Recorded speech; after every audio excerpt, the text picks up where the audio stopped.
Well, good morning, good afternoon, good evening, good overnight, depending where you're watching us in the world.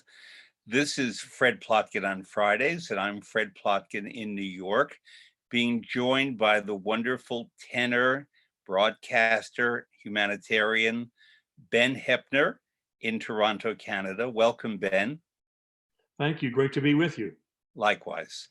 And as our listeners know, I like to talk to people I admire about things that inspire them. But I first wanted to talk a little bit about how you've inspired me through the years. I heard you for the first time at the Metropolitan Opera National Council finals Yeah. singing Wagner, singing the prize song from Die Meistersinger. And that's all I needed. And it struck me that you come from a class, which is to say a year, a group that had Renee Fleming, Susan Graham. At the same time, we had Yeah. Karita Matila and Deborah Voigt starting out. What was it like? Did you all realize at that time that you were indeed a very special group of artists, even compared to the usual iteration that we see of artists of that type? No, I don't think we had that at all. We just became friends. I think that was one. But I've got a quick story to tell you, and that is we were down at one of the radio studios down Lower Manhattan, and we were all going to sing one aria on the radio. And I think Joan Dornerman and I'm trying to remember who was in charge of the Risa Stevens. I think they were sort of doing the narrations, and we were all off microphone, and that's when they announced this special extra prize that was going to be awarded to one of these 11 winners. That was the Birgit Nielsen Prize, and we'd heard rumors of this, but this was the first official announcement. And all of us all of a sudden started looking at each other as competitors, like the chicken on the plate with the leg sticking up in the air, that we're gonna win, we're gonna consume. And I felt the tension, and I thought, I need to break this. So I stood up and I said, that's it, I'm changing my name to Sven Heppner. And from that moment on, everybody in that room still calls me Sven. Well, since you mentioned Birgit Nielsen, um, there are three people I'd like to talk to you about today because you've had the opportunity to work with them, to know them, and they're all heroes of mine, namely Birgit Nielsen, John Vickers, and especially for me, Leonie Rieseneck, Yes. who I don't name favorites, but if I really just had to pick one desert island opera singer, it would be Leonie Rieseneck. And what was it about those three? Because they shared repertory, they performed a lot together. Was it the time they grew up? Was it the culture that they knew? What made them rather unusual artists? Oh, it's hard to say. I think it's probably different for each one. With Birgit, I mean, she was already not singing by the time I met her, and I ended up winning that prize, by the way. So you can call me Sven. And so I met her a few times. First was a phone call, and she said, Ben, I think you should sing Lohengrin at the Stockholm Operan. And I thought, Lohengrin, that's like Wagner, isn't it? Anyway, and when we met a couple of times when I went to Sweden to sing, but it was an amazing sound. I mean, it was focused, and it just, everything came together in one. So I never saw her sing. I've only ever seen her sing on video. And my association with her is really through the prize that I won through the Metropolitan Opera. And then having met her a few times in Stockholm, and I met her in Vienna, I remember once, and she wanted me to come and sing at a birthday party, but I was sick and couldn't do it. So she was an amazing, amazing artist, and I'm ever grateful that that my name was associated with her prize. Leonie, I met her we did Janufa Tamet, and she was Kostelnichka. and she was just amazing. And Elu, her husband, was videotaping everything, and of course got my permission and things. And what he didn't say was he knew that she was sick, and I think it became Well, actually, Ben, I believe that was Queen of Spades when she was sick, not Yennefer. Spades. Oh yeah, you're right. You're right. Yeah. But the Yennefer, he was still there videotaping. Yeah. And that's the first time I met her. It was wasn't my debut at the Met. It was the year after, 92, I believe. Right. You debuted as a Domineo. That's right. Yeah. And so I got to know her, and just she could sit on that little chair in the middle of the stage, not move a muscle, and completely captivate you with just singing and using her words. And she was full of such fun. A Queen of Spades, there was a great moment. She had to sort of bludgeon her way through the floorboards at one point in Act 3, in the barrack scene. And she crawls over in this rich red dress with, décolleté and just all dolled up, and crawl up onto the barrack thing, and sort of, she gets really into my face. And she came to me the opening night, and she said, Ben, friends of mine saw the dress rehearsal, and they were really confused about that barrack scene. They couldn't tell what it was. It seemed really sexual. And I said, yeah, I can see that would happen. She said, let's do more of that. And I just loved the way she thought. She knew how to manipulate it, just what the scene needed. Let me actually talk a little more about that scene and about her in general. Listeners know I was performance manager of the Met in the 1980s, and I knew her before working in Vienna.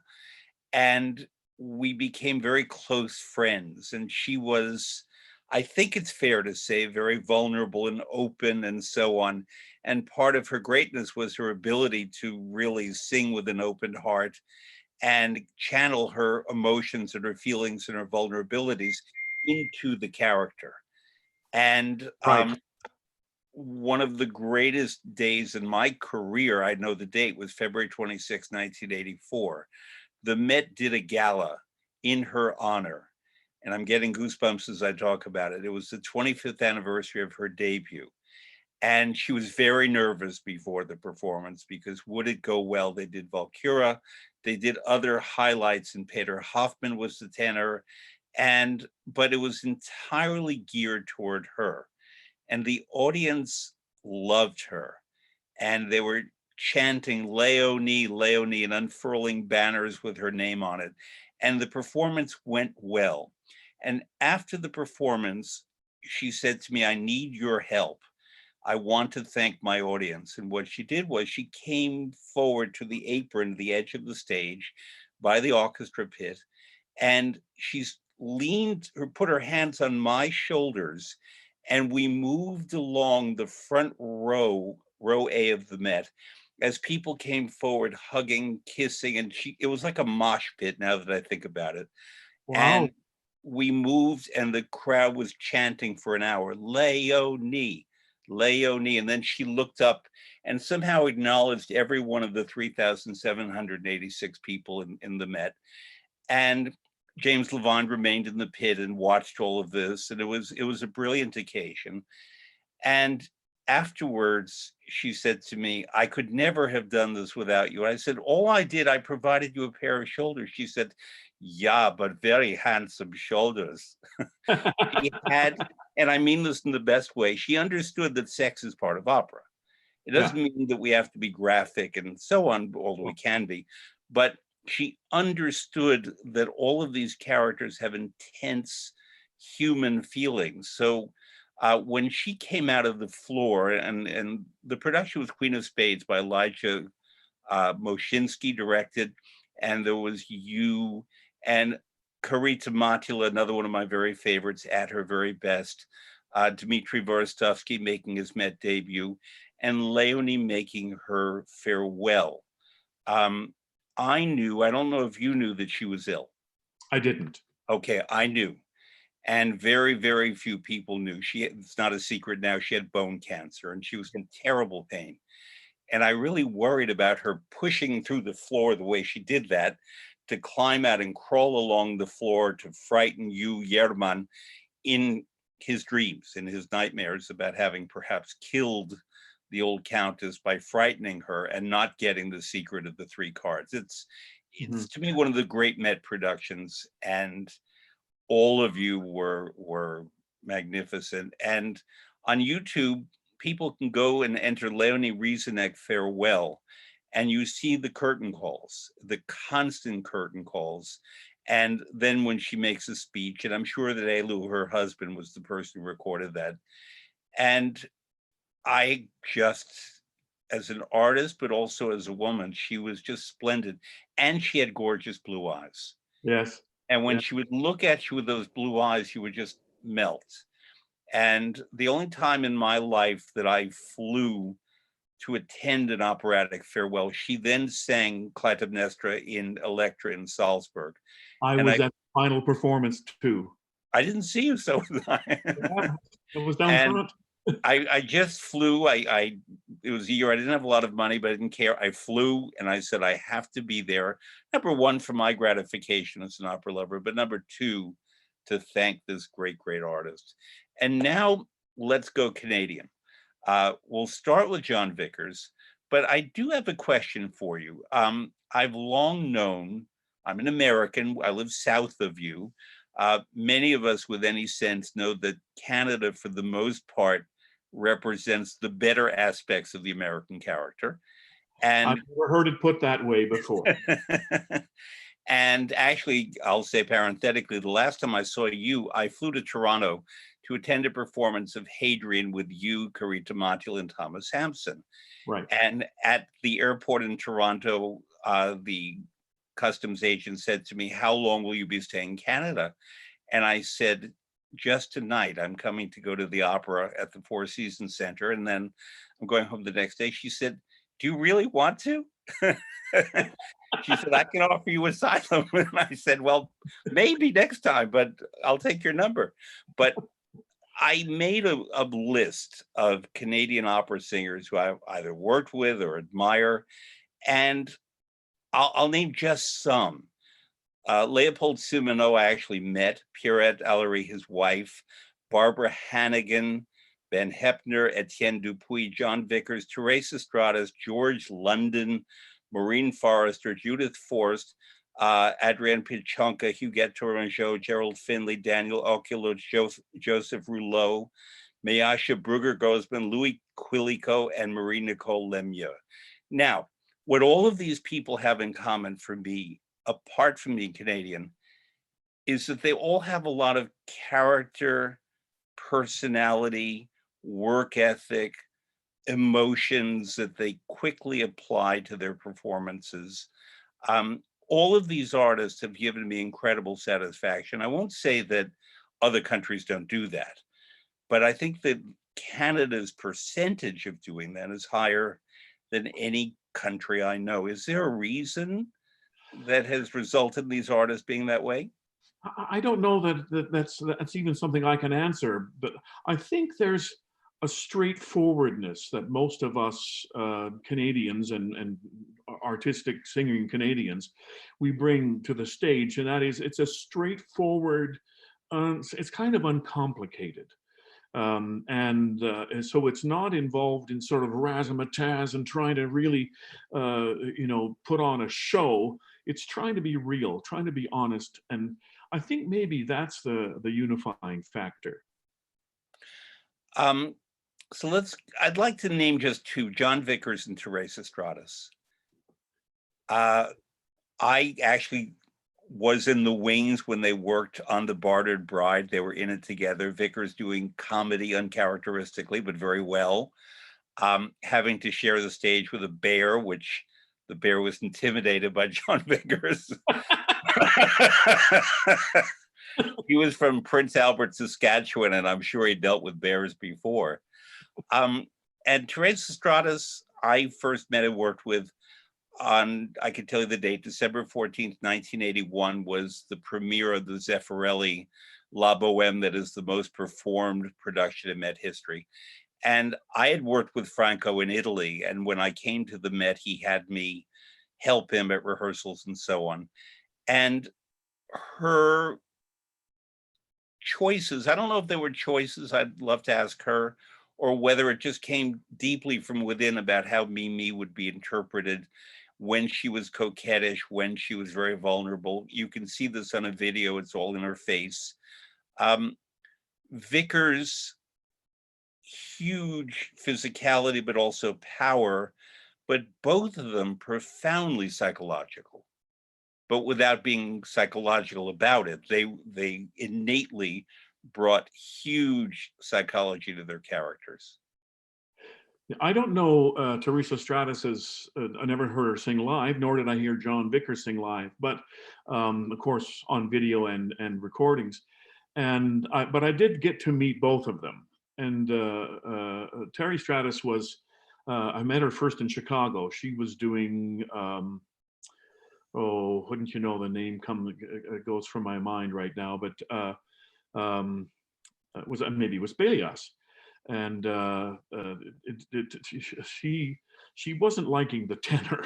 He felt he wasn't taking things seriously enough. Mhm. But she was watching me work with, I was doing McTeague back in '92, and she was watching me, and she somehow perceived me as being much more serious and not being, somebody who cut up in rehearsal, which quite frankly isn't true. I do a lot of cutting up in rehearsal, but we sort of hit it off. For some reason, we could sort of, we connected. And then I've met her a couple of times at various social functions, the Opera Canada Awards, for example. And she was so serious and so intent, but at the same time, she was very warm. Now, the first time I met John Vickers was at the National Arts Center in Ottawa, and he was there, I think, presenting an award to somebody. I was there to sing in honor of it was Lois Marshall, and I'd heard something about John Vickers, that he tended to sort of test your manhood, for the want of a better term, but within his handshake. And Yes. I'd heard this from a number of people. So just as I saw he was coming towards me, and I said, "Mr. Vickers, so great to meet you." He says, "Well, Ben, great to meet you." And he extended his hand. And I drove my hand in hard and deep, and I got him because I have a fairly large hand.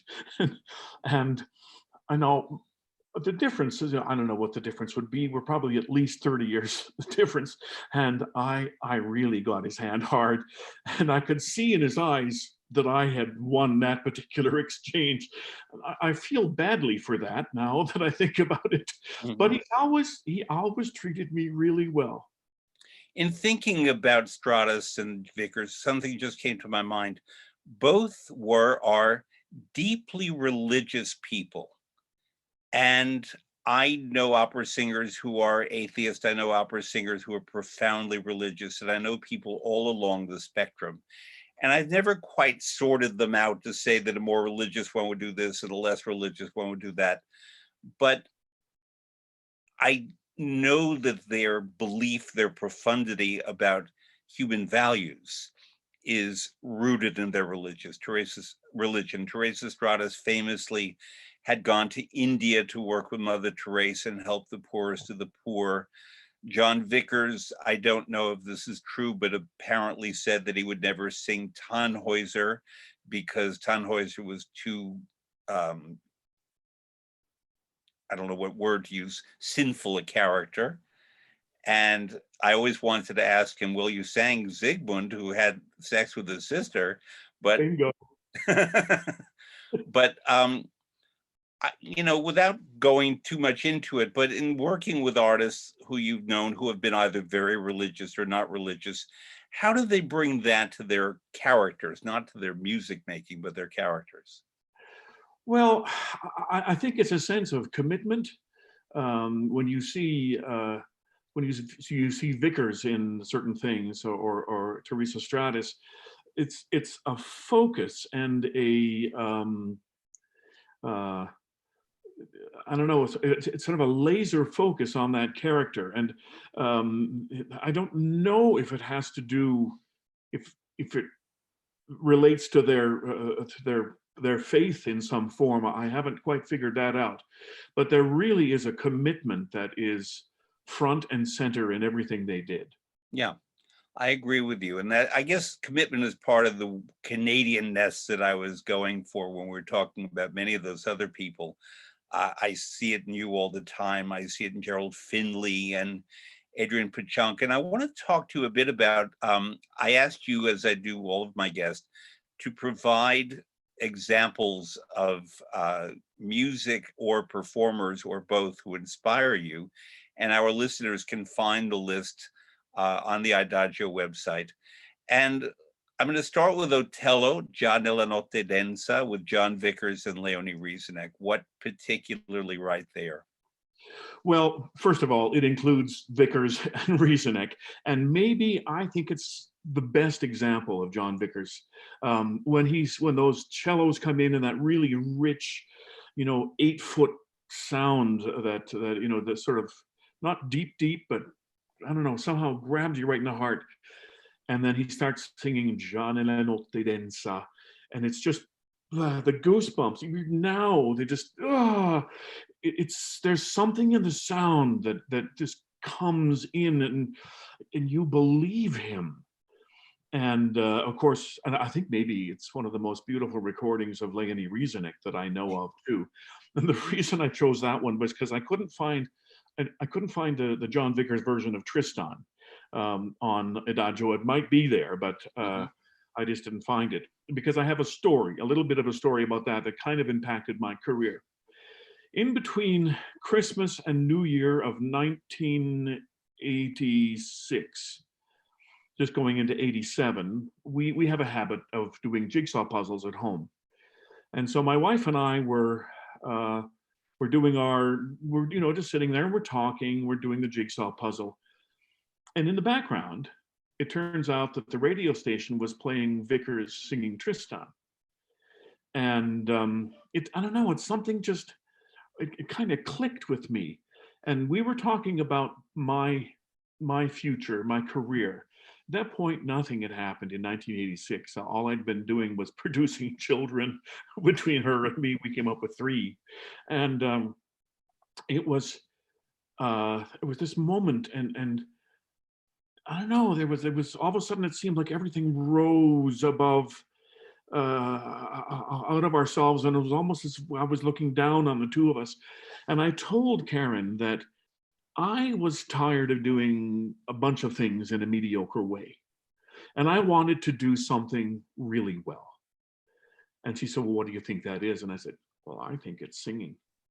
And maybe I'd like to be a soloist who tours internationally, or maybe I could be a comprimario, but I didn't want to be just one who barely survived. I wanted to work in the best houses, or maybe a chorus member, but I wanted to work in the best houses. And that was sort of the moment that was all kind of watched over by the spirit of John Vickers. And it stayed with me the whole time. So the Già nella notte it's just one of those moments it's the best of Vickers and the best of Leonie, and one of my most favorite pieces ever. I don't blame you. The second piece that you picked is an excerpt, Urlicht, from the Mahler Second Symphony, the Resurrection Symphony. And the artist you chose to sing it is Maureen Forrester, Canadian. And before you tell me why, I have a story for you. As it happens, this coming Sunday, May 10th, is the 40th anniversary of my graduating from graduate school.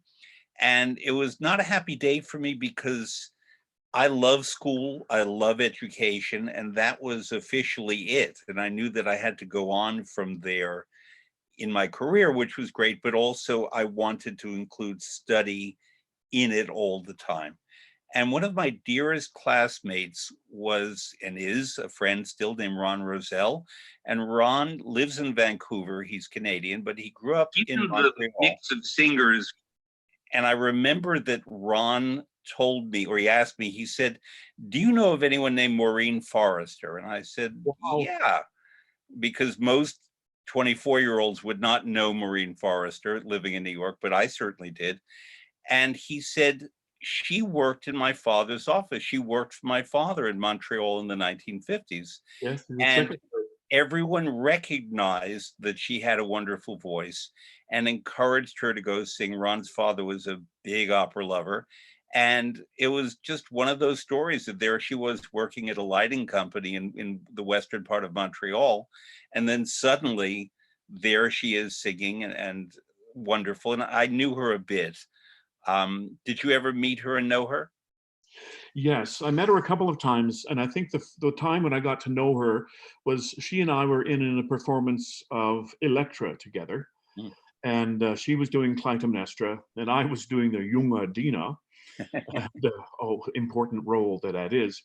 And she was at that point, I think, just beginning as the chairwoman um, the Canadian not the Music Center. I've forgotten just what the Canada Council, and it was. It was she was her star. It was she had a big, huge career, but she'd also become this. Now she was becoming an administrator, and um, she was big and warm and enveloping, and she had the opening night party at her beautiful condo on the lakeshore. And so I went there, and we were just having a great time. And I heard her tell. I was in the room in the kitchen when she told somebody that she had cooked all day to do this particular to cook for this party at night, and then she made her debut as Clytemnestra that night.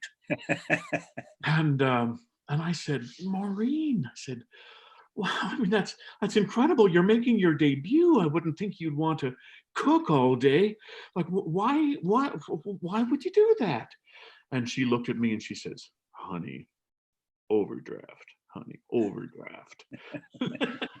So, and we got to know her. She was always so encouraging to me. And we did, I think that was the only thing that comes to my mind, but she would come to a lot of performances as her chairwoman, the part of the Canada Council. And, she came to, I got an honorary doctoral degree, and there she was at the party, and she wanted to sing me a little song. And so it was so sweet. She had such a warm, embracing personality. And and I chose Mahler because it's Mahler. It's small. I just adore Mahler. So do I. The next one you picked, the famous duet from the Pearl Fishers, Les Pêcheurs de Perles, with Rolando Villazon and Ildar Abdrazakov, but conducted by Yannick Nézet-Séguin. That's right. I think Each of these that's the Canadian connection. That's right. Each of these has a Canadian connection, and with that one, it's all about Yannick. And now I've never worked with him, which is unfortunate. I wish I could have. Yeah. But he brings such an excitement to everything he does. I mean, this new Mozart set that he's bringing out seems to have a real energy and an enormous kind of an import about it that really it's exciting. It's deep. It's got everything you want. Now, I think the way that I put it is, the Azon and was it Abrazakov? Abdrazakov, yeah. Are not Marilyn Björling, but it's a fabulous piece. And my whole point was, it's just Yannick is so special, and I'm thrilled to death that he's heading up the Met Music side And the Philadelphia Orchestra. and the Philadelphia Orchestra. It's actually and the Orchestre Métropolitain de Montréal. So Never, what he does is he commutes basically Montreal, New York, Philadelphia. That's a good setup, given that many conductors before our current crisis would jet around from LA to Helsinki to St. Petersburg to Rome and so on. Yannick Nézet-Séguin really has it nicely done of basically he's a commuter in the northeastern part of North America. Yeah, yeah. Well, he went But before that. He was in Rotterdam, yeah, and what an impact he had there. absolutely. The next one, an opera I really love that we don't hear much about, Armide by Gluck. And you chose a selection that features, and I hope I'm pronouncing her name correctly, Karina Gauvin. Yes, Karina is just a lovely singer. She's a working artist. She's maybe not on the top of the list in people's minds, but she ought to be because she's a phenomenal artist. And she produces a lot of recordings. She's on a lot of recordings, and she has an amazing career. And now that I'm doing, I host Saturday afternoon at the Opera in Canada on the CBC network, and I have a spin-off show called Backstage with Ben Heppner, where I get to tell my stories with the ones that won't get me sued.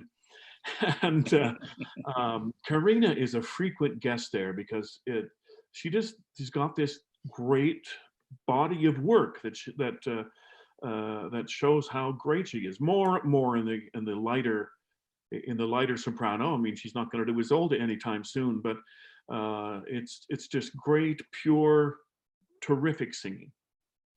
And finally, Winterreise by Schubert, Philippe Sly.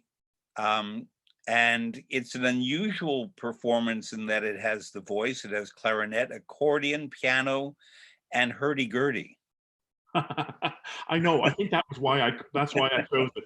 So Philippe did it last year, I think, and it's kind of a klezmer take on Die Winterreise. Now, I should probably say I'm a little bit jealous because I never did Winterreise, because when I had the opportunity, I felt I was young. I felt that in order to do Die Winterreise properly, you needed few more miles on the airframe.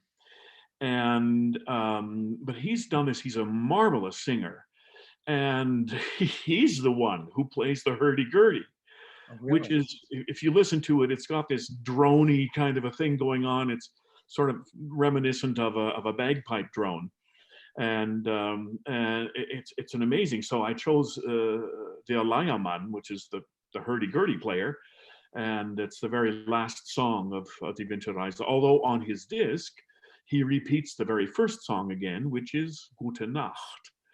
And it has a really good hurdy-gurdy as well. I'm just finding reasons to say the word hurdy-gurdy now, I think. um, on Adagio, I did a search and looked up Ben Heppner, and Uh-oh. you were very well represented on Adagio.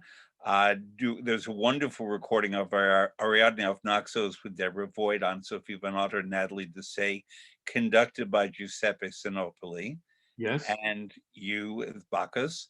I own all of these recordings as CDs. Remember CDs? Mhm. So French arias, Wagner, of course, Tosti songs, Strauss songs with Andrew Davis.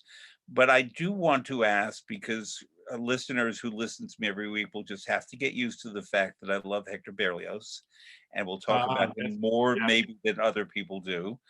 But you, as we say in baseball, knocked the ball out of the park, hitting a home run, a grand slam home run, as Aeneas, a really tough role in Les Troyens. And you were in a new production at the Met, the Francesca Zambello production. It had Deborah Voigt, as I recall, as Cassandra. It had the late and really wonderful Lorraine Hunt Lieberson. Yes. She was ill too, but sang this so magnificently. She had something of what Stratas has, this kind of visceral Good commitment. point. Good And point. I don't know if she was religious in a Western religious sense, but she was very into Eastern religions and Indian faiths and so on, ancient religions of Asia.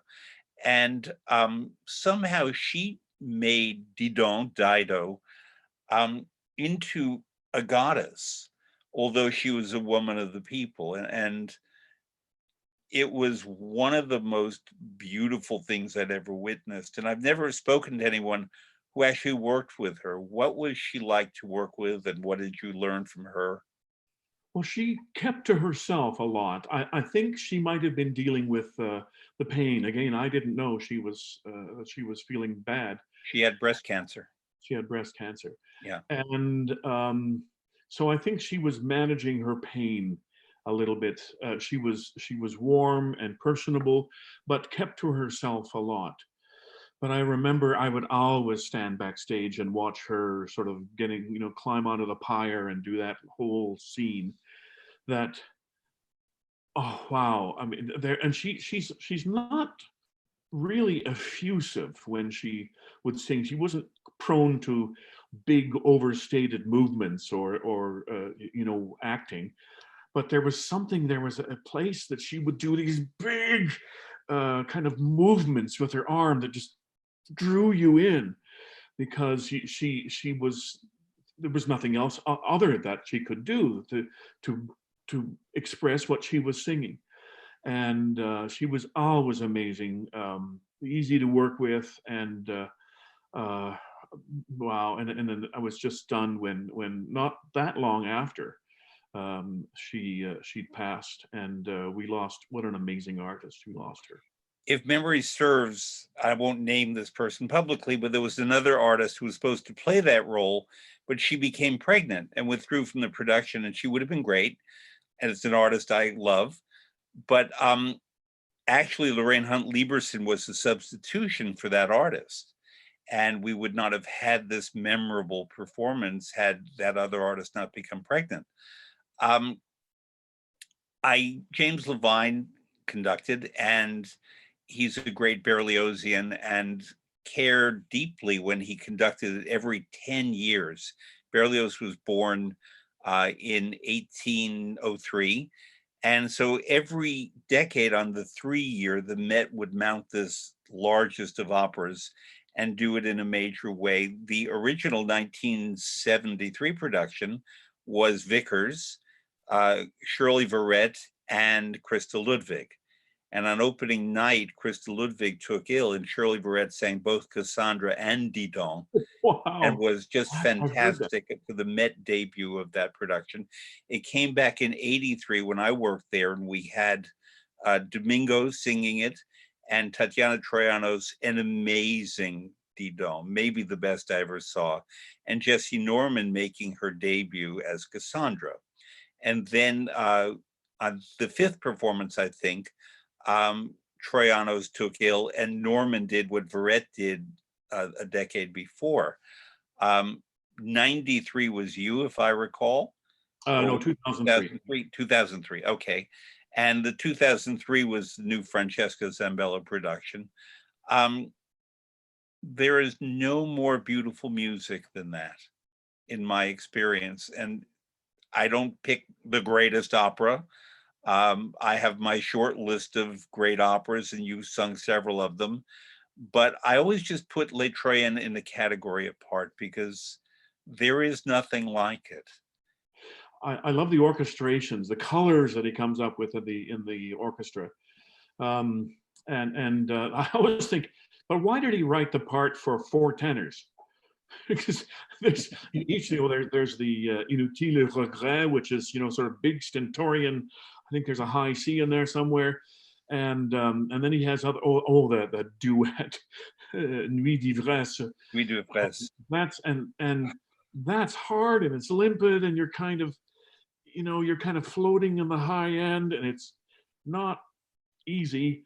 And then there's other parts that are kind of baritonal, but then after all you've done all those things, almost an impossible feat in itself, now you have to be the big heroic tenor. So it's a challenge. Um, I would love to talk to you for hours. We're going to conclude in a bit, but I do want to ask you just about two more roles that you sang that you are a paragon of for me, in two great, great productions. One of them challenging, The Lohengrin at the Met by Robert Wilson, that had, let's say, very choreographed movements. And I remember that Deborah Voigt was in it, later Carita Mattila. And Carita said to me, "We need a physical therapist in the wings. We need a massage therapist."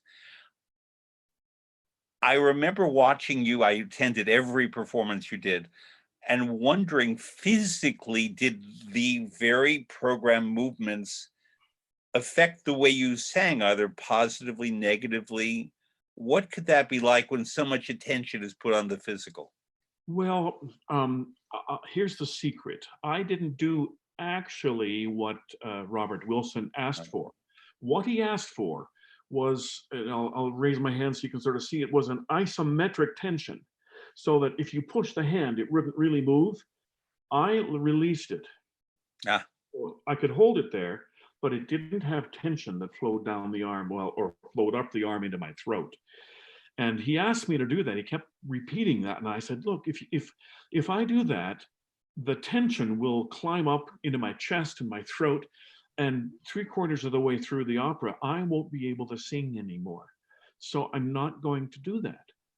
And so I really didn't have any trouble. I did the look, but I didn't sort of force the isometric tension into any of my body. The guy who there were one of the shows was Eric Halverson, who did the King Heinrich, yeah.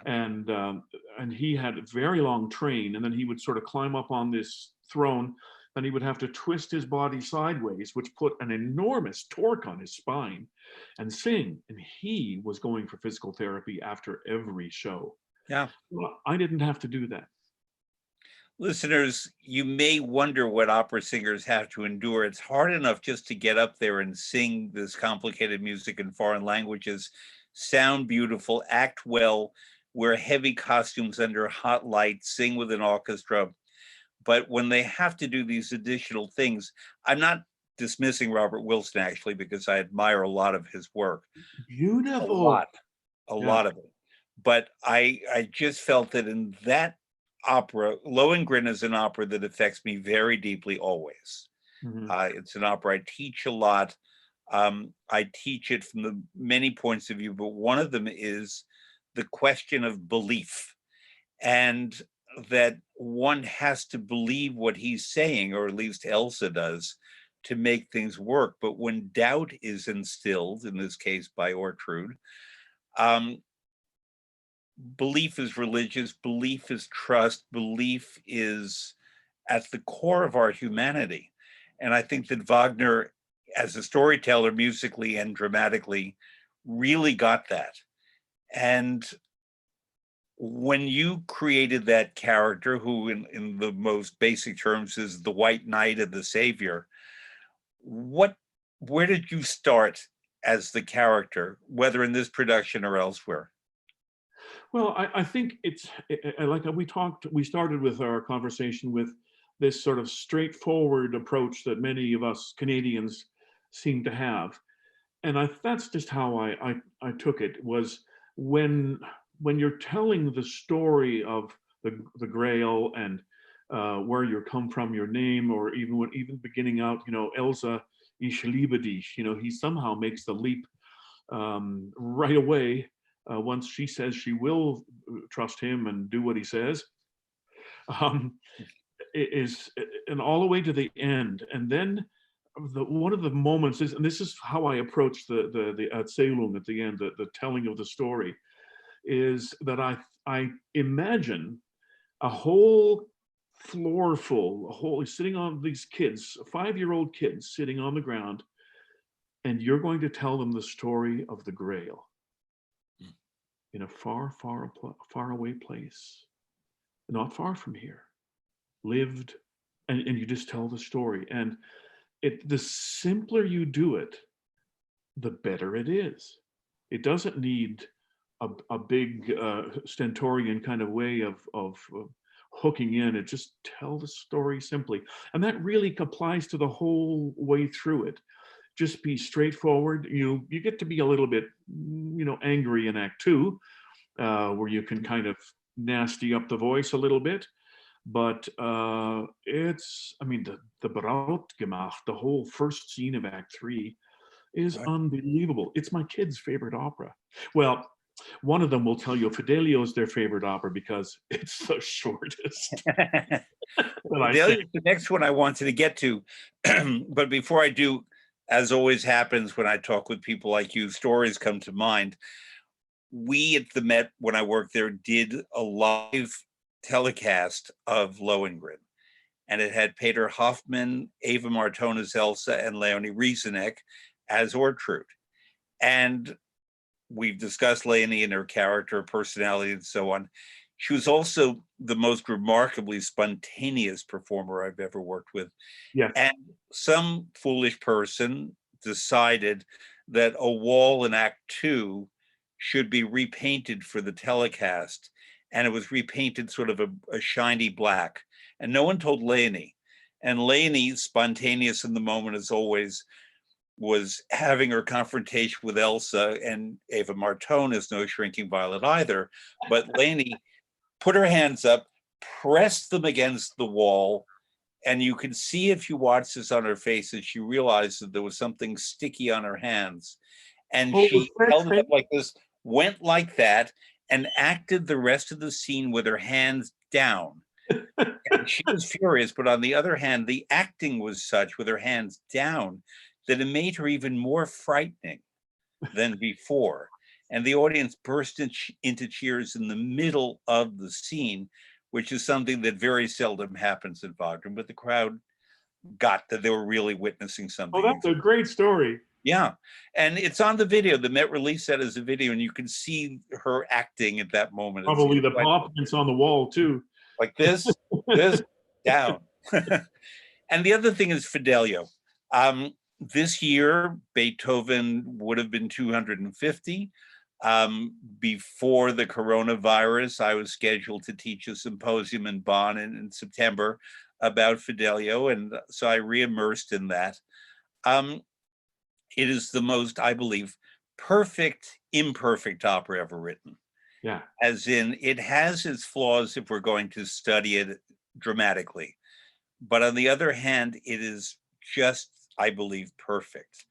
Florestan is a noble character, the one you sang. Vickers sang it memorably with the rattling of the chains that he did. But there are so many different ways into that character as well. What was your approach? Well, you know, I loved it because you get to act one off, and then you get to warm up in the intermission, and you're on. And there's something about that character. He's, again, straightforward. He's not complicated. It's a little two-dimensional in a certain way, but I just love this fact love the fact that, you know, Florestan and Fidelio Leonora, they stand for something. And it's I think it's not a really complex kind of a story. It's just these big iconic ideas, the idea of fidelity and faith, and you know, standing up for your man, and being faithful to people, and your ideals. And that really that sort of fed where I am. I'm trying to remember the name of the director now. Sorry, can you help me? Can you remember what the name of the director was? The Met production? Yes. Was it Dieter Dorn? No. No? Oh, the old one, Otto Schenk? No, it wasn't Otto. Anyway, it was a new production.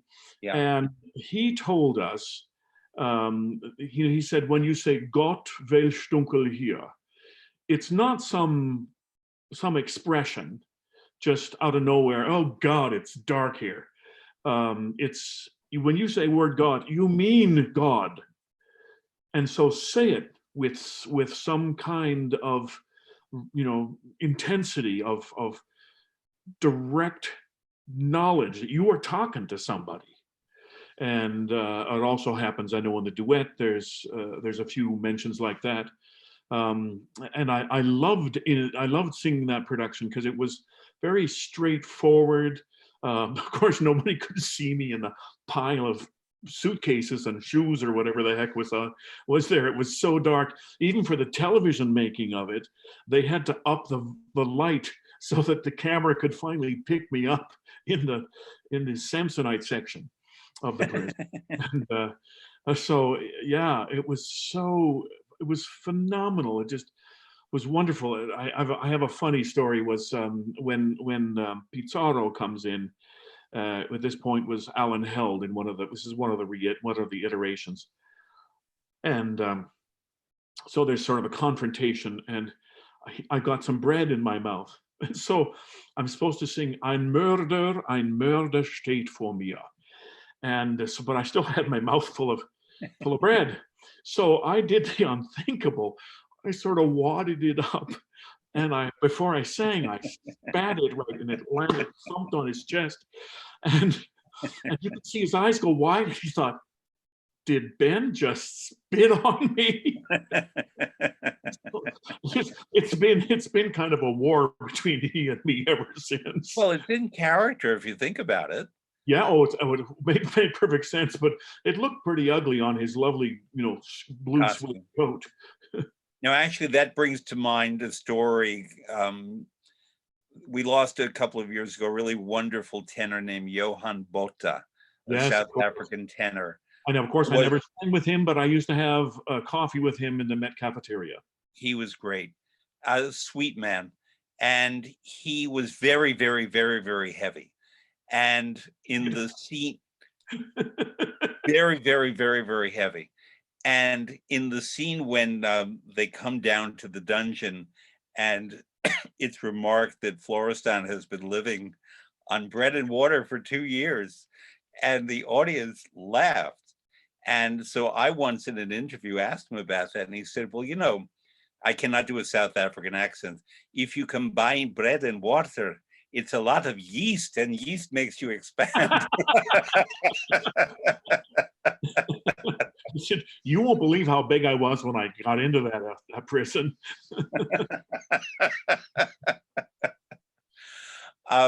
Ben, thank you so much for joining me on this. And I want our listeners, number one, to hear you on Adagio and your recommendations, but also to hear you on the CBC. I try to do that online when I'm not working on a Saturday afternoon. And it's just been great. And I'm glad to have had this visit with you. I want to tell our listeners that next week we have the wonderful young soprano, Julia Bullock.